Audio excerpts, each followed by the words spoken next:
tata Molimo Santo aza kolakisa biso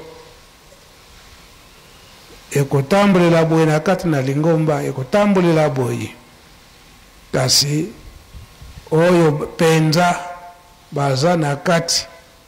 na likambo yango te mona badoute méthodique fo ezala. Papa alobaki makambo mingi na 5 mois biso kaka biso batunde kata ofingi nga ata otyoli nga ata olobi boye ngai na kokanga motema te kasi oyo bandeko basali baza kososola te bango bakoya sikoyo te nalobi yango ba aveugle o bozo ko discuter ke bolobi ke papa alobi boye